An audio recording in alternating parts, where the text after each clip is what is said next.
रामायण भारतीय संस्कृति का एक अभिन्न हिस्सा है जो भगवान राम के आदर्श और उनके जीवन के संघर्षों का वर्णन करती है। लेकिन इस महागाथा में एक ऐसी कहानी है जो कम ही लोगों को पता है, राम की बड़ी बहन शांता की। शांता की कहानी न केवल रामायण को समझने में मदद करती है बल्कि त्याग, कर्तव्य और निस्वार्थ प्रेम का एक उदाहरण भी प्रस्तुत करती है।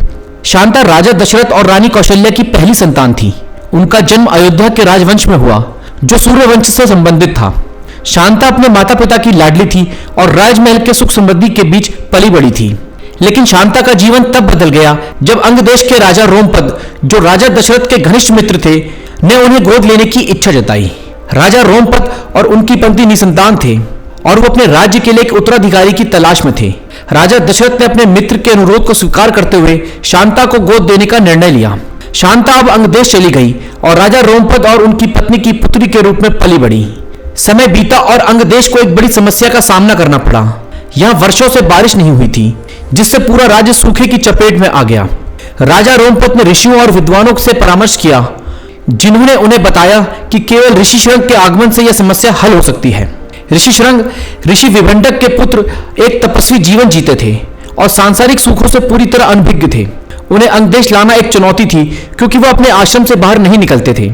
शांता ने इस कार्य का बीड़ा उठाया। उन्होंने अपनी बुद्धिमत्ता और विनम्रता से ऋषि को अंगदेश आने के लिए तैयार किया। उनके प्रयास सफल हुए और ऋषि के आगमन के साथ ही अंगदेश में वर्षा हुई।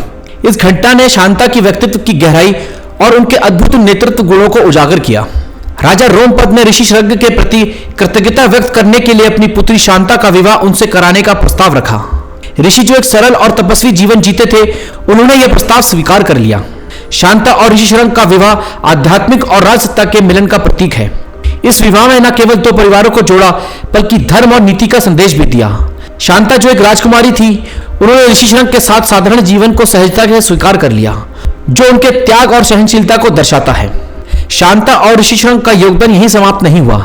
राजा दशरथ, जो लंबे समय से निसंतान थे, उन्होंने उत्तराधिकारी प्राप्त करने के लिए यज्ञ का आयोजन करने का निर्णय लिया। इस यज्ञ के लिए ऋषि शृंग को आमंत्रित किया गया। उनकी तपस्या और सिद्धियों के कारण यह यज्ञ सफल होने की संभावना थी। ऋषि शृंग ने यज्ञ का सफल आयोजन किया, जिसके परिणाम स्वरूप भगवान राम, लक्ष्मण, भरत और शत्रुघ्न का जन्म हुआ। शांता की कहानी भले ही मुख्य कथा में अधिक उल्लेखित ना हो, लेकिन उनका योगदान बहुत महत्वपूर्ण था। उनके त्याग, नेतृत्व और सहनशीलता ने न केवल उनके परिवार को प्रभावित किया बल्कि उनके राज्य और समाज पर भी गहरा प्रभाव डाला।